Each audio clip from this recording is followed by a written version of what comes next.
Washington, D.C., the nation's capital, which should be a monument to national ingenuity and pride, is unfortunately beset by squalor and vice, and this has caused a lot of people to begin trying to find solutions to fix the problems that unfortunately beleaguer our nation's capital. This has also led to President Trump's recent deployment of the National Guard to address the high rising levels of crime.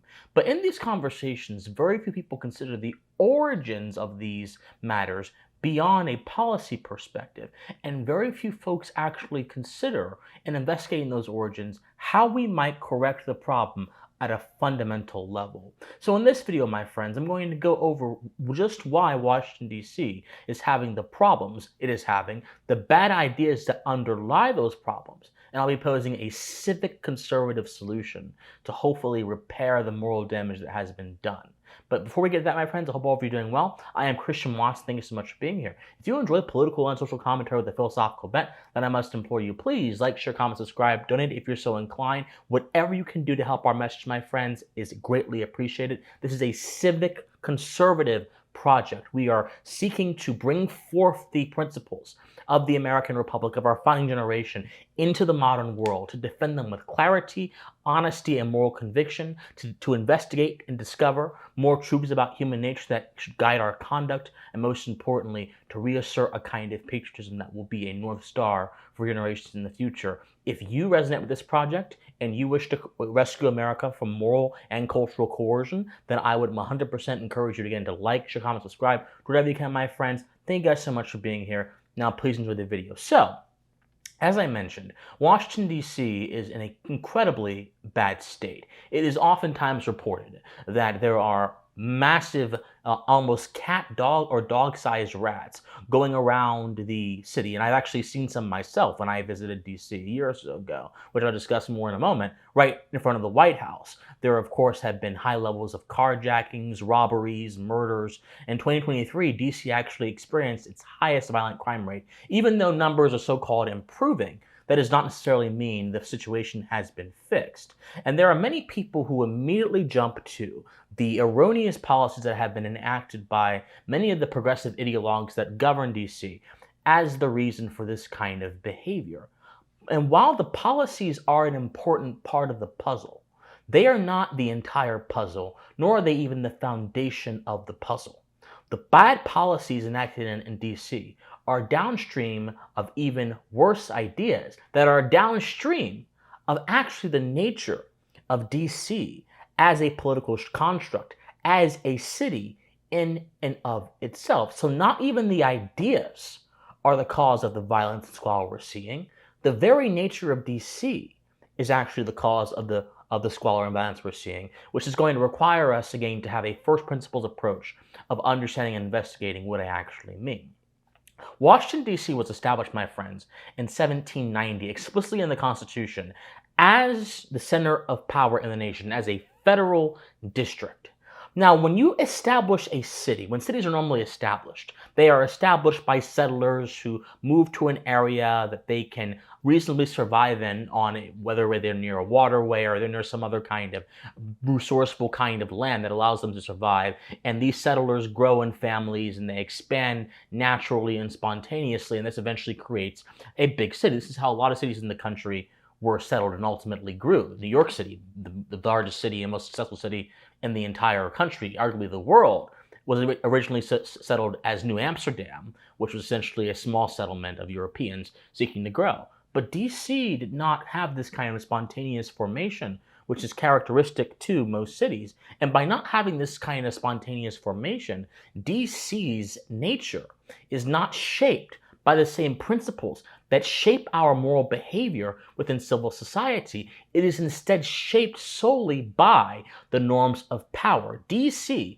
as an artificial construct of power and the seat of power, is not going to have the same sort of community focus, the same kind of first principles focus that other social interactions would have, because the standards governing power are not the standards governing everyday life interaction between citizens. The standards that govern power, of course, are A, the accrual of more power, B, utility, how can power be used for the greatest advantage, C, efficiency, how can it be used in the best way possible. And it is these forces, my friends, which has made DC such a hot spot for so many of the problems it is having right now. Because DC, by claiming itself as a city, actually mimics the image of a community. And by mimicking the image of a community, makes itself seem plausible that it could actually be that way. But when it is so close as a center of power to these power centers and is governed by these standards, it cannot reasonably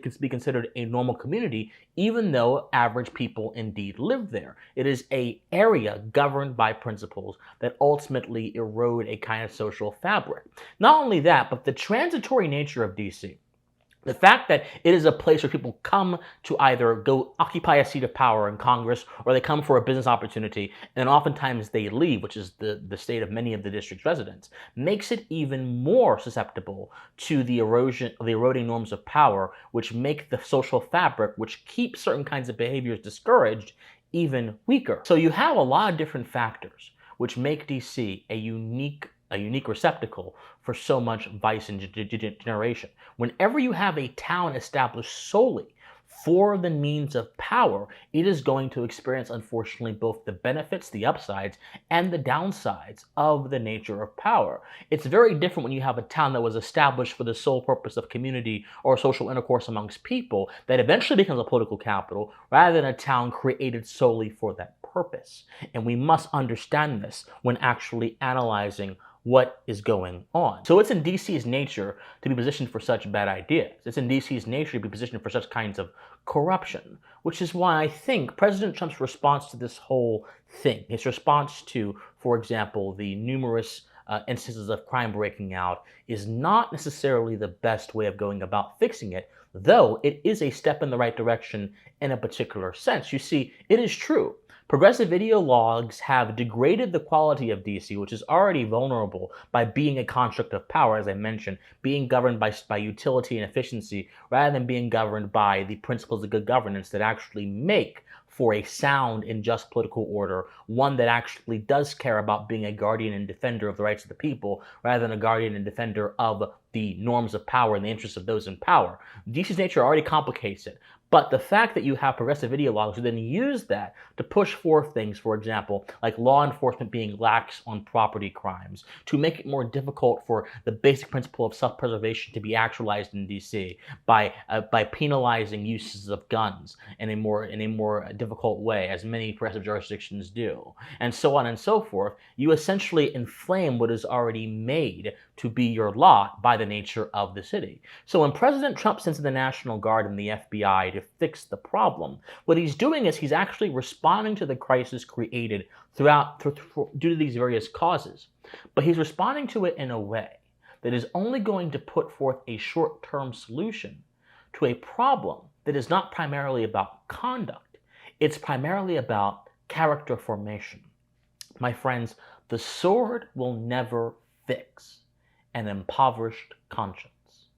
The sword will never fix an impoverished conscience. To address criminality and crime by punishing behavior, rather than investigating the principle behind the acts of criminality that bring forth bad behavior, is to simply provide a short-term solution to a problem that has to do with the dictates of the hearts of men, and begins within the dictates of the hearts of men, and it does not actually solve the problem. It merely puts a band-aid over the problem and stops the problem temporarily from being a problem. But as time goes on, as the authority recedes, as the National Guard comes back, as the FBI pulls back, you're still left with a culture of poor character formation that then therefore enables the same kind of behavior to happen. Allow me to give you an anecdote. I was in DC for a conference last year in 2024. I won't tell you which conference, but I was there for a student conference. And I was with a kid from Mexico. Him and I, we were walking along in actually an area near the White House. And a homeless man approached both of us. What I did not know at the time was that the homeless man actually had saw the guy from Mexico coming out of a Wawa near the area earlier and had been watching him and knew he had money because he saw him coming out of the wall with a drink. So we were just walking around the block talking about our respective countries and cultures. And as we walked near that Wawa, the homeless man began following us. He had a bike in his hand. He was like following us. And he began talking to us about how much he needed money and how much he felt discarded and used by the culture around him and how much he felt invisible. And I began realizing that he didn't quite have all of his mental faculties intact. He was insane a little bit. But I don't judge people. I leave that to others. I think that judgment is bad, especially when folks are hurting. I think that even the most flawed person can give some pretty good insights for us. As Herbert Spencer said, there is a soul of good in all things evil and a soul of evil in all things good. Even the worst kind of people can teach them something about yourself, which you should understand to actually form a right idea. But I didn't want to judge him, so I just asked him. I began asking questions about his faith, his spirituality, his moral formation, things like that. And he got mad at that. And he kept demanding money. And eventually, he looked at us and said, "Why don't I just take what you have?" Now, thankfully, we had gotten near our hotel by this point, but he left his bike by the side near a light pole and came towards us violently. We ran into the hotel and he scattered off because there were so many other people around. It would have been disadvantageous for him to attack us. But in that moment, reflecting back on that moment a year later, I don't think any amount of force would have prevented the cause of that man wanting to take what we have because he didn't have anything. Nothing would have prevented that except a well-ordered conscience built upon reflection, number one, and moral education, number two, which would have filled his heart with an understanding that it is okay to want in life. It's okay to lack. And there are ways that you can get towards a better position where you have more resources and where you don't lack anymore. That kind of behavior was what governs conduct in all realms, in all times, and all circumstances. When the National Guard or other people come in with guns, that has the effect of stopping bad behavior, yes, but not preventing it. You see, force and law are not tools of character formation. They are tools that stop like forces. They are tools that stop violence. They are tools that stop injustice. But it does not create a just kind of person. It does not create an honest kind of person. At best, it creates a person that acts out of fear in response to the potential of being stopped by force, not a person who has enough of a well-ordered conscience not to even begin to approach an unjust thought in themselves. That is how we fix this problem, my friends.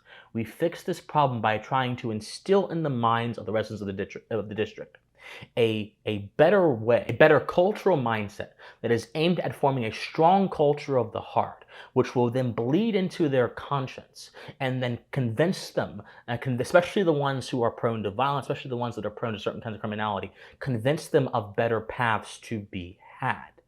You see, reflection is the beginning of all moral inquiry. And our reflection, however, must be built upon a strong foundation, a strong environment that encourages reflection. But if your environment does not encourage reflection, it merely encourages passion, you're going to be put in a posture where you are more passionate and run by desire than you are reflective about your kind of behavior. And unfortunately, we have a society at all levels that encourages desire and passion over encouraging reflection. And if that bleeds down to the very basic level, how in the world can you expect people to have a better kind of character formation? Some people will never have a conscience that is well ordered. Some people are in a state where they are so ridden by insanity that they cannot. However, those people are not the majority, and those people can be stopped by force.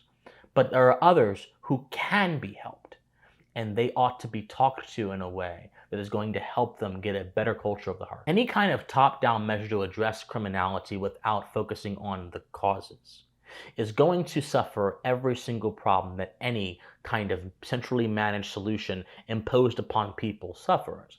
And that is rejecting the truth that a rightfully ordered society emerges spontaneously from a well-ordered citizenry. That is the way we can fix this problem, my friends. And that is the path we must sketch forward. We should not simply preach a message of force and law and order, nor should we simply ring out hollow tones about family values and spirituality. A spirituality that emerges from a disordered conscience will itself be disordered and could possibly to detach an individual from the truths of the world. Family values that come from a family that is ridden by vice and has not escaped vice generations will simply lead to more vice in the future. A well-ordered conscience that is applied to the family, that is applied to other things as well, is what is going to apply to spirituality, is what is going to create healthy forms of both. When we fix the conscience, we will fix the problems of our society. When we fix the conscience, we will fix the problems of criminality. That must be our focus, my friends. My friends, thank you so much for being here. Like, share, comment, subscribe, do whatever you can to ensure our message is accessible. My friends, study history, study philosophy. Please be pensive. Bye-bye.